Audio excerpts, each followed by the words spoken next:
Sampai kepada pembahasan analogi gimana rindunya Allah, kangennya Allah kepada hambanya. Itu analogi yang mungkin agak mendekati, walaupun gak pernah ada yang sama dengan Allah pastinya. Adalah kangennya ibu kepada anaknya. Jadi kalau kangennya ibu kepada kita itu pengen masakin. Kalau kangen kita kepada ibu pengen dimasakin. Itu bedanya tuh. Jadi jangan berpikir ketika Allah kangen sama kita, Allah butuh kita, enggak. Justru Allah kangen sama kita karena pengen ngasih ke kita kebaikan-kebaikan. Allah kangen kepada pendosa bukan kangen karena dia orang soleh, enggak. Karena Allah sayang sama dia. Bukan karena, kok pendosa dikangenin. Bukan, itu mah kita yang hitung-hitungan. Makanya jangan menganalogikan Allah kayak kita. Seperti kita bilang, kan suka ada yang ngomong gini, ke Allah mah gak usah banyak minta, gak enak, mending beribadah aja. Emangnya Allah tuh akan berat kalau kita minta? Kan enggak. Justru meminta kepada Allah itu ibadah. Jadi makin banyak berdoa itu makin banyak pahala. Karena berdoa dalam agama kita itu bagian dari ibadah. Cuman namanya bukan ibadah muqayyad. Ibadah muqayyad itu kayak sholat 5 waktu, udah jelas waktunya, jelas cara-caranya. Ibadah mutlak, arti mutlak itu lebih bebas. Kapan aja yang dibaca bisa apa aja, bahkan kadang-kadang agak-agak capruk dikit dalam berdoa mah gak masalah ya. Kenapa dia capruk? Karena gak hafal bahasa Arabnya. Akhirnya yang didoain sebisanya dia aja, gak apa-apa sebampunya. Jadi berdoa kepada Allah itu ibadah, dan Allah senang banget dimintai. Sampai Allah tuh ngerasa malu kalau ada yang meminta, terus kita Allah gak mengabulkan. Allah malu tuh. Allah punya malu. Justru Allah maha pemalu. Banyak hadis-hadis Allah pemalu kan. Di antaranya kayak hadis Nabi pas Utsman datang ke rumah Nabi dalam keadaan Nabi sakit. Pas Abu Bakar datang, Nabi nggak pakai baju atau pakai baju tapi nggak terlalu rapi gitu, biarin aja. Umar biarin aja. Begitu Utsman yang bilang salam, Nabi langsung rapi-rapi. Udah semuanya rapi, baru Utsman dibukain pintu. Ditanya kok gitu-gitu amat sama Utsman? Dah, kita mah nggak gitu.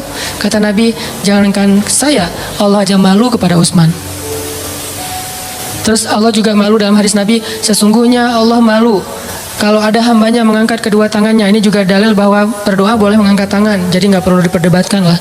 Nggak angkat tangan boleh, angkat tangan boleh, menelunjuk juga boleh. Menelunjuk jangan pakai analogi culture manusia. Kalau culture manusia gini tuh merintah kan ya. Tapi kalau culture agama ini bukan merintah. Cuma Allah doang yang saya berharap gitu maksudnya. Doa kok gitu sih kayak merintah Allah? Enggak, ini mah pakai perasaan kita. Kalau pakai perasaan agama mah enggak gitu. Kan Nabi kadang berdoa gini, kadang berdoa emang enggak pakai ngangkat tangan. Kapan tuh? Kayak pas naik kendaraan, kan enggak mungkin di atas onta gini kan? Agak-agak gimana gitu. Atau pas mau makan, tapi pas mau makan Bismillahirrahmanirrahim. Walaupun boleh ditambah Allahumma lakasumtu misalnya. Ya, atau Allahumma barik lana. Asal enggak Bismillahirrahmanirrahim amutu wahaya. Kan gak harus gini, boleh juga gini, boleh gak sama sekali. Kadang Nabi juga berdoa dengan mengangkat tangan. Buktinya, sesungguhnya Allah malu kalau ada hambanya mengangkat kedua tangannya, lalu Allah tidak mengabulkan permintaannya, kan Allah malu nih. Bisa juga Nabi ngangkat tangannya gak gini, tapi gini. Kapan? Pas perang Badar. Kalau kita pas besok mau ngelamar. Jadi perang Badarnya kita nih, jomblo nih, lamaran. Itulah perang Badarnya kita. Apalagi menghadapi calon mertua yang berkumis tebal teh kan, itu berarti menghadapi musuh yang lebih kuat daripada kita kan ya. Butuh mukjizat lah itu mah, sehingga doanya malamnya kayak gini. Pas sudah diterima gini lagi. Itulah kita. Artinya teman-teman, jangan ngelihat Allah seperti kita ngelihat makhluk. Tapi pasti Allah lebih baik daripada makhluknya, pasti. Bahkan gak bisa dibandingin. Kalau ada ayat-ayat kayak analogi, itu bukan perbandingan, lebih kepada analogi supaya kita bisa berpikir. Dan memang Islam itu mengajarkan kita dan melatih kita berpikir. Afala ta'qilun, afala la'allakum tadhakkarun, tatafakkarun, dan berpikirlah. Am hasibatum falyanzuru. Semuanya tentang berpikir. Jadi kalau ada istilah, udahlah gak usah dipikir-pikirin, udah taat aja. Taat tapi berpikir. Jangan taat gak berpikir. Karena agama ini agama milik orang-orang yang cerdas, dibawa oleh orang yang paling cerdas di muka bumi. Dan kecerdasan itu di sini. Tapi kecerdasan doang gak cukup, harus dipadukan dengan keimanan. Baru namanya Rabbaniyah. Nabi itu cerdas banget loh. Saking cerdasnya Nabi, turun ayat 1 juz kehafal sama Nabi. Jibril datang, Muhammad dengarkan, didengarin sama Nabi. Al-An'am kan 1 juz lebih sedikit, 11 lembar kan, 1 juz 10 lembar. Nabi dengerin, Jibril baca, udah selesai Jibril baca, Jibril naik ke langit, Nabi udah hafal. Nabi kasih tahu ke sahabat, Udah turun ayat kepada saya yang lebih baik, yang lebih saya cintai daripada langit dan bumi, yaitu yang dibuka dengan alhamdulillah. Sahabat Ibnu Mas'ud bilang, saya udah hafal ya Rasulullah. Ini lagi sifat tawadunya Rasul. Rasul nggak bilang, emang lu doang, gue juga gitu. Enggak. Saking tawadunya Rasul, Rasul malah kayak seolah-olah beliau nggak bisa gitu, saking menghargainya. Ini namanya ra'fah. Kalau kita kan suka ngeremehin orang, kalau Nabi nggak ngeremehin orang, walaupun beliau pasti di atas rata-rata. Oh gitu Abdullah, coba-coba gitu. Kayak beliau tuh nggak bisa kayak gitu. Abdullah pede kan? Oh bisa. Tapi Allah tahu lah, Nabi pasti hafal karena Nabi nggak bisa baca. Kalau Abdullah mengulang hafalan itu dari Nabi mendengar, gimana kalau Nabi nggak hafal? Kan Nabi membacakan dulu di antara para sahabat. Nggak ada satu huruf pun yang salah yang dibacakan Nabi. Padahal cuma sekali dengar nih. Berarti Nabi itu orang cerdas, hafalannya kuat. Dan lagi-lagi jangan ngelihat kecerdasan hanya dengan bisa baca tulis. Karena kalau kita pengen baca sejarah, bacalah dengan analogi, dengan persepsi sejarah. Jangan baca sejarah dengan persepsi kekinian, itu keliru. Saya nggak bilang salah ya, keliru. Karena salah dan keliru itu beda. Kalau salah dalam bahasa fikih namanya batil, benar hak. Kalau keliru, khata, benar shawab. Itu keliru kalau kita membaca sejarah tapi pakai persepsi kekinian. Contoh, katanya pintar, tapi kok nggak bisa baca tulis? Karena di zaman sekarang pintar itu dilihat dari kemampuan membaca dan menulis. Di zaman dulu, culture-nya belajar itu nggak lewat baca tulis. Di zaman Nabi dulu belajarnya lewat menghafal. Jadi orang yang pintar di zaman itu adalah yang bagus hafalannya. Orang yang pintar di zaman sekarang adalah yang paling pintar nulis dan membacanya. Bahkan zaman now mah udah nggak baca tulis, udah lebih ke aplikasi, udah lebih ke otak-atik. Bahkan kadang-kadang nggak aplikasi, googling aja. Saking simpelnya. Jadi orang yang mungkin sekarang dianggap agak kekinian, nggak pintar lagi istilahnya kekinian. Kalau dia dengar ceramah, udah pakai apa misalnya streaming, atau kalau dia lihat langsung dia pakai recording. Kalau dulu nggak pakai recording aplikasi, recordingnya di sini. Sehingga culture model belajar di zaman Nabi dengan zaman sekarang berbeda, sehingga kita nggak boleh menjudge sejarah dengan persepsi kekinian, tuh nggak boleh. Sama kayak kita menjudge Nabi menikah dengan anak di bawah umur dengan persepsi kekinian. Memang 12 tahun itu atau 11 tahun di zaman sekarang itu di bawah umur. Tapi di zaman itu coba kita baca sejarahnya lebih lengkap deh. Aisyah sebelum dilamar sama Nabi itu udah khitbahan loh. Udah jadian. Sama siapa? Sama anak seorang laki-laki yang belum beriman. Namanya anak Mut'im bin Adi. Mut'im bin Adi ini salah satu orang kafir tapi pelindung Nabi kayak Abu Talib. Setelah Abu Talib wafat, yang gantiin Abu Talib itu Mut'im namanya. Mut'im bin Adi. Aisyah itu udah ditunangkan sama anaknya Mut'im. Nabi nggak tahu. Nabi dapat mimpi kan, yang dapat kain sutra dari surga gitu. Nabi datang kepada Abu Bakar, bilang, ya Abu Bakar, saya bermimpi melamar Aisyah anakmu. Bagaimana pendapatmu? Abu Bakar diam-diam pergi ke Mut'im.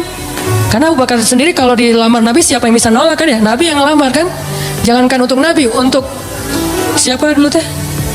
Julaibib aja diterima kan ya? Apalagi sekarang untuk Nabi nih. Akhirnya diam-diam Abu Bakar datang ke Mut'im. Angkat dong teleponnya, karena nggak diangkat dari tadi teh. Pas diangkat, ada apa Abu Bakar? Ini ada masalah nih, yuk kita ketemuan. Ya udah di kafe mana? Itu dekat SM aja gitu. Ketemuan, kata Abu Bakar, Mut'im ini gimana nih, saya galau berat, saya nggak enak sama kamu. Emang ada masalah apa? Kan kita udah lama berteman, biasa aja lah gitu. Kata Abu Bakar, Muhammad kamu tahu kan? Oh ya, siapa yang nggak tahu? Muhammad kan orang yang paling mulia di Mekah. Dia ngelamar Aisyah. Mut'im senyum. Bukan kaget, bukan dasar tuh orang, enggak, senyum. Jadi yang bete Muhammad menikah dengan Aisyah itu justru harusnya kan Mut'im kan? Bapak calon mertuanya anak Aisyah gitu. Kenapa kita yang bete nih? Orang kita nggak ada hubungan apa-apa dengan Aisyah. Akhirnya Mut'im senyum. Terus Mut'im bilang, kata Abu Bakar, terus gimana menurut kamu ya Mut'im? Kata Mut'im, ya Abu Bakar, kalau gitu kita batalkan pertunangan anak kita. Sesungguhnya Muhammad lebih layak untuk Aisyah daripada anak saya. Jadi secara culture, Aisyah itu emang udah waktunya menikah di waktu itu. Tapi kalau kita ngelihatnya dari angle kekinian, itu di bawah umur. Makanya jangan menjudge sejarah dari angle kekinian. Itu nggak fair. Banyak lagi adegan-adegan sejarah. Ini yang kita belajar di Al-Azhar itu kayak gini nih, belajar berpikir, belajar berfilosofi. Kalau orang bilang filsafat itu nggak butuh, nggak, tergantung filsafatnya. Karena ada filsafat Islamiyah, ada filsafat Gharbiyah. Kalau Gharbiyah itu Western lah, filsafat sekuler. Tapi kalau Islam juga berfilsafat. Ternyata gitu ya, baca tafsir juga butuh filsafat. Saya kalau baca Al-Quran yang ada tafsirnya atau nggak pakai tafsir, misalnya baca Quran beberapa ayat yang udah ngerti gitu ya, subhanallah, ketika kita berpikir tentang Al-Quran, kebayang hal yang luar biasa tentang kebesaran Allah. Itu luar biasa loh. Kayak saya pernah bilang ayat Allah tuh zatnya, kalau kita ke teman bilangnya orangnya gitu ya. Allah itu zatnya nggak enakan. Apa bukti Allah nggak enakan? Tuh buktinya tuh ayat sebelum tentang pengubahan kiblat, Allah mengatakan raufun, dirinya tuh rauf, artinya rauf itu nggak enakan. Apa wujud nggak enakan Allah? Salah satunya ayat tentang puasa. Itu Allah nggak enakan banget tuh. Mau nyuruh kita puasa aja, perintahnya satu, tapi bahasa-bahasa untuk seolah-olah memotivasi kita itu satu lembar loh. Ya ayyuhalladzina amanu kutiba alaikumusiyam. Makanya bacanya jangan ya ayyuhalladzina amanu, beda itu, beda intonasi, beda pesan. Tapi kalau kita baca ya ayyuhalladzina amanu, kan kata Nabi, bacalah Al-Quran dengan suara sedih kan, bukan dengan suara teriak. Kadang kita ya ayyuhalladzina amanu, tergantung khotibnya kan ya. Padahal kadang ayat itu turunnya nggak gini, tapi santai turunnya. Ya ayyuhalladzina amanu kutiba alaikumusiyam. Wahai orang yang beriman, diwajibkan bagi kalian berpuasa. Tapi coba perhatikan kalimat berikutnya, kayak Allah nggak enakan banget. Kama kutiba alal ladzina min qablikum, seperti telah diwajibkan kepada orang sebelum kalian. Seolah-olah Allah ngomong gini, puasa ya, tapi nggak usah khawatir, bukan kalian doang yang disuruh, yang lain juga disuruh gitu. Kayak kita bilang ke teman kita nih, lagi ada event, kita jadi panitia gitu. Terus kita sebagai ketua panitia bilang ke teman-teman kita tim, tolong angkatin meja ya, soalnya yang lain di depan lagi beres-beresin sendal atau apalah. Tolong angkatin layar ya, tolong gulung layar ya, soalnya yang lain lagi beresin meja di dalam. Artinya bukan kamu doang yang disuruh, yang lain juga kerja, gitu kan? Saking ra'fah, nggak enaknya Allah sama kita, coba. Nah kita mah enak-enak aja sama Allah, nuduh Allah macam-macam, Allah nggak adil, Allah maunya apa, Allah nggak rela saya jadi orang benar. Allah aja ke kita yang Allah maha sempurna nggak enakan, coba. Wahai orang yang beriman, berpuasalah atau diwajibkan bagi kalian berpuasa. Tapi bukan kalian doang, orang sebelum kalian juga diwajibin. Kama kutiba alal ladzina min qablikum. Ini untuk kalian, bukan untuk saya. La'allakum tattaqun, supaya kalian bisa jaga diri. Kan takwa itu menjaga, wiqayah. Bisa jaga diri, maksud jaga diri apa Ustaz? Kan kata Nabi juga bagi para jomblo, kata Nabi kan ya, kalau kalian udah sanggup menikah, menikahlah.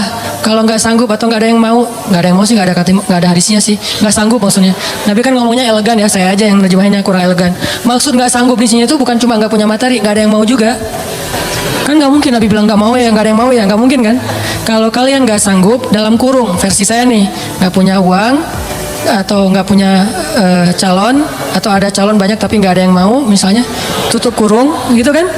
Kalau kalian nggak sanggup, puasalah, karena itu bisa menjaga diri kalian. Udah Ustaz puasa makin pengen nikah.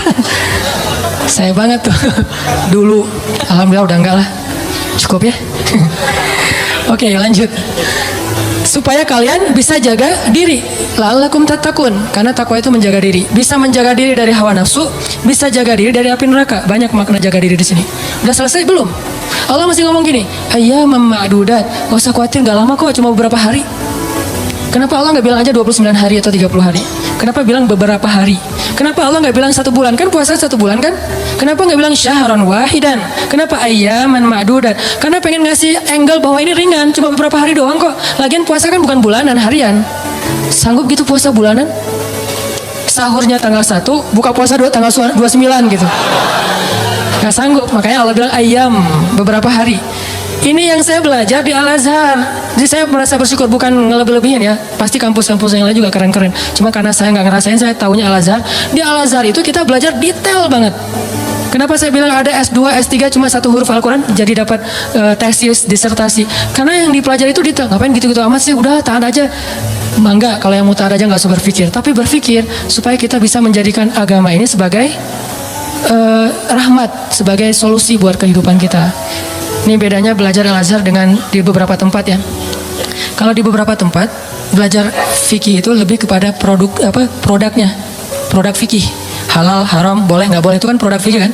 Kalau di Al-Azhar bukan belajar produk, belajar cara memproduksi. Mesinnya dipelajari. Sehingga ketika ada masalah baru, mesin ini tinggal diulik dikit, produksi yang lagi yang baru.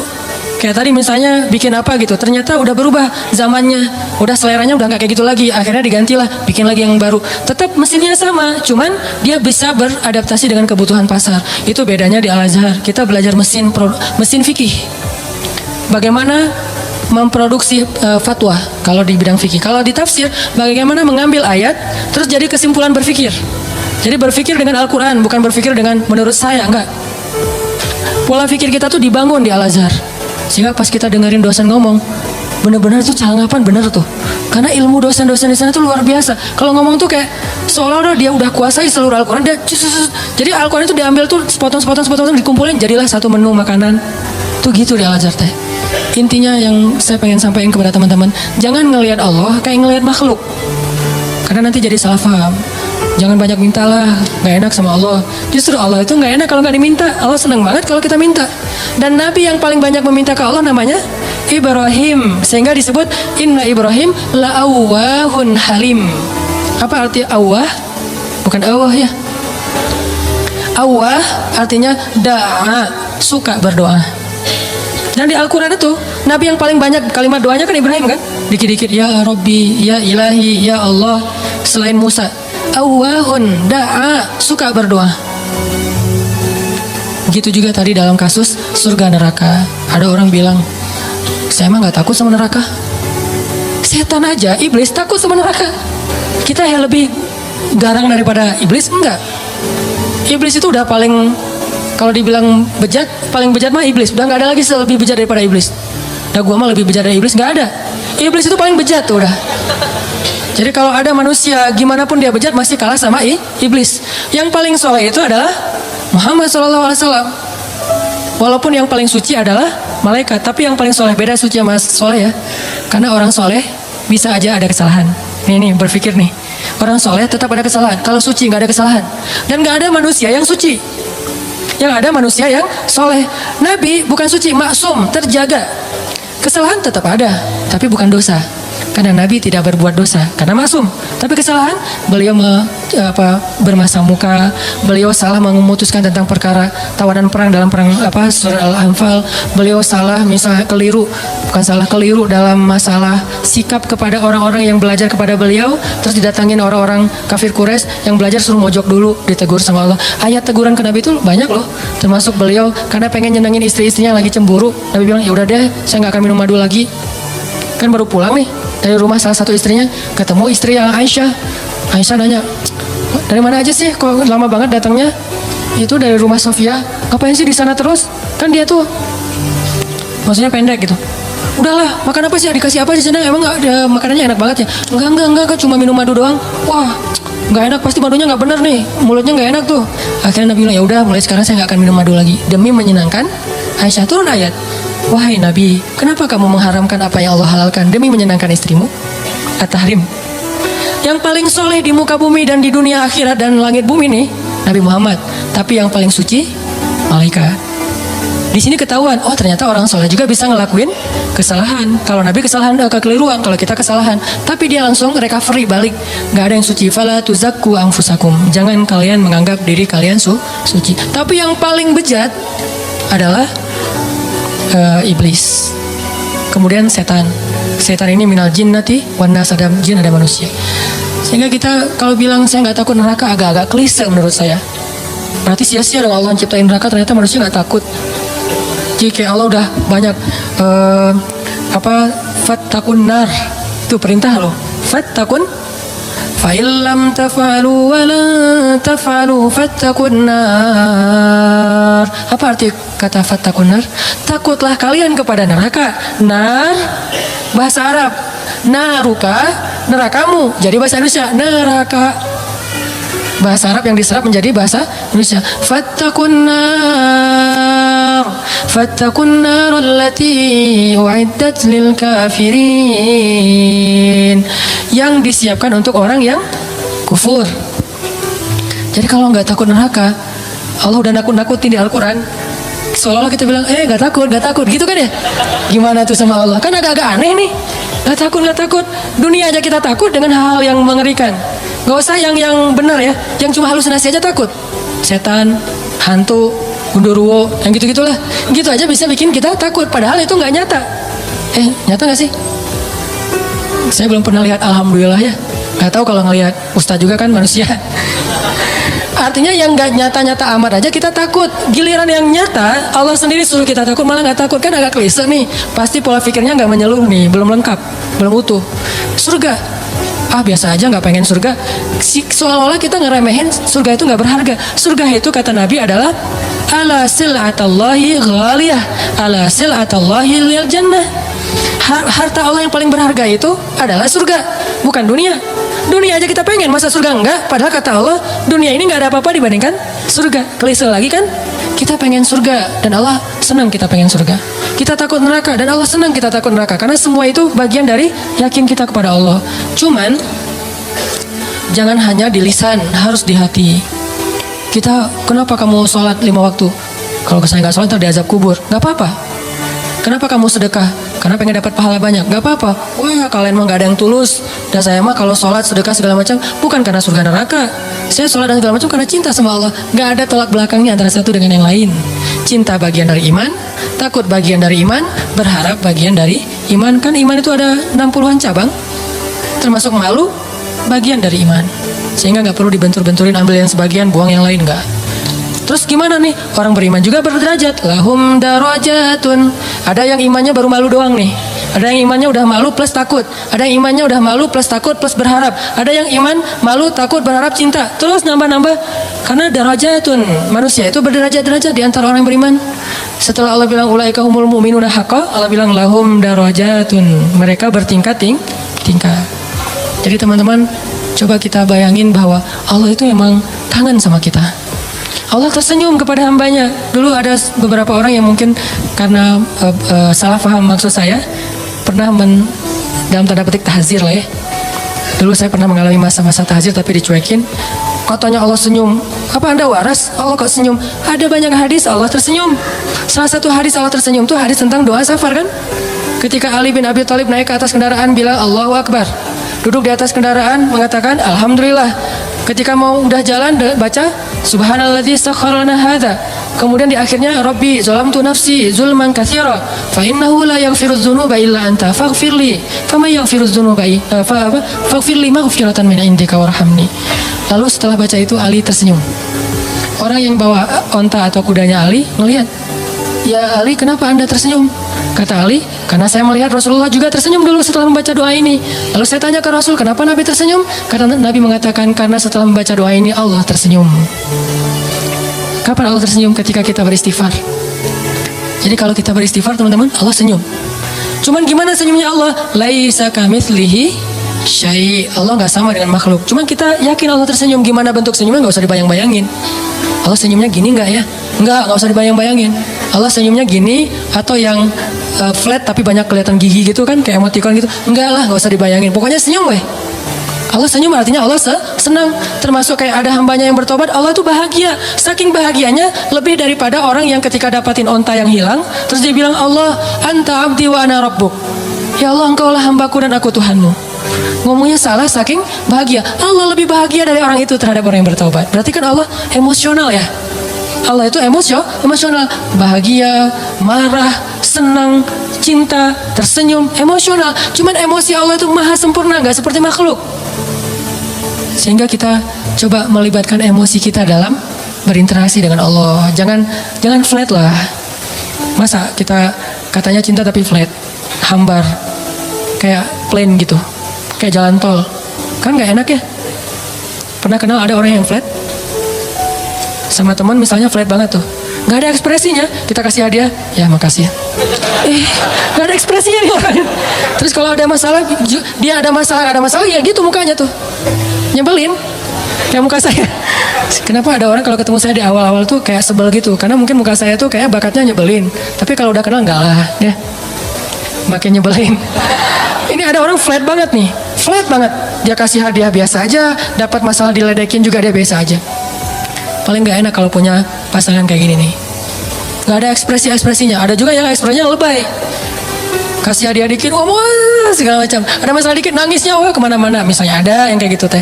Nah Allah yang paling ideal perasaannya, yang paling ideal zatnya, yang paling ideal kebaikannya, paling ideal aja pokoknya.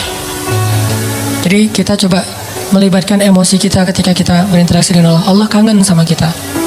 Cuman kangennya Allah karena pengen ngampuni dosa-dosa kita. Kata Nabi, setiap sepertiga malam Allah turun ke langit dunia. Terus Allah manggil-manggil Saya kalau ngebayangin ini, Allah manggil-manggil, coba ya, Allah manggil-manggil. Duh, jangan kasihan, karena Allah nggak akan hina kayak gitu. Cuman nggak enak, Allah manggil-manggil. Saya kok sombong banget ya nggak menyambut panggilan Allah gitu. Walaupun nggak wajib kita datang. Udah gitu, bayangin ya, Allah manggil-manggil tapi nggak wajib didatengin. Allah manggil-manggil, Allah telepon, nggak wajib diangkat. Kan Allah baik banget kan? Harusnya kan Allah, kalau Allah manggil harus datang ya. Kayak sholat 5 waktu misalnya Allah panggil, boleh kita misalnya nggak datang segera, walaupun nggak baik. Yang paling baik itu datangnya segera di tempat panggilan itu dikumandangkan. Tapi kalau nggak datang segera juga nggak sampai dosa. Cuman kehilangan banyak kebaikan lah. Walaupun sebagian mazhab mengatakan dosa, tapi saya cenderung kepada mazhab yang mengatakan bukan dosa, sunnah muakkadah. Tapi kalau keseringan nggak datang, diragukan keimanannya, agak-agak mirip munafik nih. Kalau sering nggak datang. Allah tuh toleran banget. Hayya 'alas shalah. Kita lagi sibuk kerjaan nih, nggak datang. Allah nggak marah sama kita. Nggak sholat aja, sebetulnya Allah marah, cuman sabar. Allah selain Jabbar, Qahar, tapi juga Sabur. Ya, kan ideal banget nih. Kalau Allah marah bisa, nggak ada yang bisa ngehalangin, tapi Allah sabar. Kalau kita sabar karena nggak bisa marah. Seringnya kan kita sabar tuh karena nggak bisa marah. Begitu bisa marah, nggak ada sabarnya. Kalau Allah sabar, padahal bisa marah. Selain Jabbar, Qahar, apalagi sifat-sifat yang keras nih. Muntakim, tapi di sisi lain sifat Jamal. Makanya ada sifat Jamal, ada sifat Kamal. Sifat Jamalnya Allah apa? Karim, Rahim, Sabur, Ghafur, gitu-gitu kan? Ini artinya teman-teman, bayangin ya, Allah manggil-manggil kita sepertiga malam. Ngapain sih Allah sepertiga malam repot amat sih datengin kita? Tapi kita nggak wajib datang. Tapi kalau kita datang, Allah sayang banget sama kita. Cuma dari kitanya nih, bukan angle Allah. Kalau angle Allah kita nggak wajib datang, tapi angle kita, enak nggak sih kalau nggak datang? Enak nggak sih Allah udah manggil-manggil tiap malam terus kita nggak bangkit? Kalau kita bangunnya telat, pas azan subuh baru bangun, ngerasa nggak sih? Aduh Allah maaf ya, bangunnya telat. Gitu nggak sih ke Allah? Karena kita kalau ke makhluk gitu banget loh. Di telepon ternyata miss call 10 kali nggak diangkat, langsung maaf ya, emoticon, segala macem. Minta maaf tuh rasa apa? Tangan diginiin tuh banyak sampai 10 juga. Kok kita ke makhluk gitu, ke Allah enggak? Padahal makhluk itu enggak terlalu berjasa sama kita. Dan Allah mah berjasa dari sejak kita dalam kandungan ibu kita. Bahkan sebelum kita diciptakan. Tapi kita enggak pas bangkit dari tidur. Duh Allah maaf ya, saya bangunnya telat, astagfirullah, gimana nih? Langsung wudhu, datang ke masjid, minta ampun pada Allah. Padahal kita enggak wajib datang.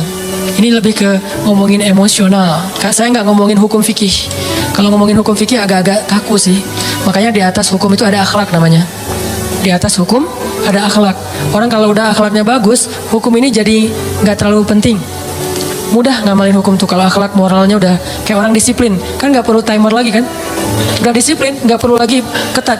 Hukum itu dibikin ketat karena orangnya nggak disiplin. Ketika orangnya udah disiplin, udah akhlaknya, moralitasnya, lifestyle-nya udah bagus, hukum nggak terlalu ketat juga nggak masalah. Yang saya pernah cerita tuh di Jepang di baggage claim, baggage belt itu tempat ngambil bagasi, itu nggak ada yang jagain, nggak ada polisi, nggak ada petugas, cuma pakai garis doang. Garisnya juga kecil, nggak pakai pagar segala macam. Kadang-kadang kan udah pakai pagar juga didobrak kan ya. Ini garis, kenapa jadi ringan gitu? Karena orangnya udah bagus moralnya. Berarti di atas hukum ada moralitas, di atas fikih ada akhlak. Apa moral itu, akhlak itu di atas ilmu. Orang punya ilmu tapi nggak berakhlak agak kurang pas. Sehingga ini nih bedanya hukum fikih sama akhlak nih. Anjing hukum fikihnya apa? Anjing hukum fikihnya bukan haram, najis. Makan anjing hukum fikihnya haram. Anjingnya najis, beda ya. Makan anjing sama anjingnya. Anjing dalam fikih itu najis. Kena liurnya najis, memakannya haram. Tapi dalam moralitas, dalam akhlak, ngasih minum anjing yang kehausan masuk surga. Islam itu ideal teman-teman, gak usah khawatir lah, gak usah takut dengan hukumnya, lupa dengan moralnya. Padahal moral Islam itu jauh lebih keren dan mempackaging hukumnya. Anjing itu najis, kita nggak boleh kenal liurnya, walaupun boleh memelihara anjing untuk berburu, misalnya untuk penjaga, bukan untuk sekedar lucu-lucuan ya. Karena dulu mungkin nggak ada anjing kayak apa yang lucu-lucu kayak sekarang kan ya. Di salon gitu kan ya, kayak anjing aja. Kalau di New Zealand kata teman saya tuh kucing aja di sana tuh pakai sertifikat. Kalau ada orang pernah ada kasus dia pergi keluar kota, lupa nggak laporan, kucingnya tinggal di dalam rumah dan nggak dikasih makan, itu kucing diambil alih oleh negara dan orangnya kena denda. Islam banget kan ya? Islami banget kan? Kan ada hadis Nabi yang bilang, yang perempuan yang dilihat di dalam neraka gara-gara membiarin kucingnya meninggal, nggak dikasih makan, ditinggalin beberapa hari keluar kota, nggak tahu dia lagi traveling kemana gitu si cewek itu teh. Itu kan terjadi kan ya? Nah, anjing najis, anjing haram, tapi ngasih minum anjing yang kehausan itu masuk surga. Yang ngasih minumnya siapa? Bukan orang soleh. Kalau orang soleh, itu mah amal pelengkap. Bukan, orang yang baru bertobat dari dosa zina, bukan pezina ya. Karena orang kadang-kadang suka jadi modus tuh pezina aja masuk surga. Mana ada pezina masuk surga? Yang ada orang yang bertobat dari zina masuk surga. Orang yang bertobat dari membunuh masuk surga. Nggak ada pembunuh masuk surga, nggak ada itu. Kalau gitu buat apa kita beramal soleh kalau semua juga masuk surga? Nggak ada keadilan tuh. Allah kok menciptakan neraka sih? Katanya pengasih penyayang. Kok ada neraka? Surga neraka adalah bentuk keadilan. Karena tanpa surga neraka tidak ada nilainya kebaikan. Ngapain kita harus jadi orang baik? Toh nggak akan dibalas juga sama Allah. Ngapain kita takut berbuat dosa? Kan nggak akan diazab juga sama Allah. Maka kemana larinya para pembunuh? Kemana larinya para begal? Kemana larinya orang-orang yang menzalimi orang lain? Terus di mana hak para korban? Kalau tidak ada surga neraka. Tapi kalau sudah diadili di dunia dengan cara-cara yang Allah ridhoi, selesai, nggak ada urusan lagi dengan surga neraka. Misalnya pembunuh dikisos, maka dia masuk surga. Karena hukumnya sudah adil. Tapi kalau pembunuh dibiarin, ya ada nanti hukuman akhirat. Itulah keadilan, supaya kita meninggalkan dosa dan berbuat baik. Ya, kalau katanya Rahman Rahim tapi ciptain neraka, ini agak-agak belum sempurna nih pola berpikirnya nih. Makanya Islam itu butuh pola pikir. Al-Quran itu melatih cara berpikir kita. Kalau udah terbiasa kayak gini nih, malam ini yang sesi kedua agak-agak saya beratin nih. Materi lebih kepada angle berpikir, persepsi, supaya kita sebagai anak muda, saya yakin ini karena jamaah anak muda sanggup. Kalau jamaahnya udah usia sekian, mungkin saya nggak akan ngomongin pola pikir, lebih kepada ngomongin masalah sakaratul maut atau apalah. Walaupun kan kematian sama aja lah ya, semua orang juga rahasia. Tapi biasanya mah kan gitu kan ya. Kenapa di kampung sering ada tahlilan? Berarti di kampung lebih banyak orang meninggal. Karena di kampung yang tersisa orang-orang tua. Di kota kenapa jarang tahlilan? Karena masih muda-muda. Saya tinggalnya di kampung loh. Satu tinggal di kampung, satu tinggal di kota. Ya gitu aja, nggak usah dijelasin. Kenapa saya milih kampung? Memang kita senang suasana di rumah saya kan belakang tuh ada kayak backyard gitu kan, ada kayak kebun kecil. Terus kita kalau sholat duha, kalau ngomong tahajud kan ria duha aja lah yang semua orang juga bisa. Duha itu di kebun. Karena salah satu hobinya Abdullah bin suaminya Asma bin Abu Bakar siapa? Zubair. Abdullah bin Zubair itu hobinya sholat di bawah langit kalau duha. Akhirnya kita kalau duha sesekali itu sholatnya di kebun. Sengaja milih yang Cianjuang atas, yang airnya masih mau mandi aja sayang nih, air terlalu bening nih dipakai mandi gitu kan ya, layak diminum. Di Cianjuang atas sama yang agak di perkotaan. Kalau di perkotaan biar mudah aktivitas, kalau yang di atas biar tenang. Di atas hampir tiap bulan ada kasus orang meninggal. Kenapa? Di kampung. Saya nggak ngambil kompleks, sengaja ngambil kampung. Kalau di bawah jarang ada yang meninggal. Kenapa? Orang anak muda. Walaupun tetap rahasia Allah.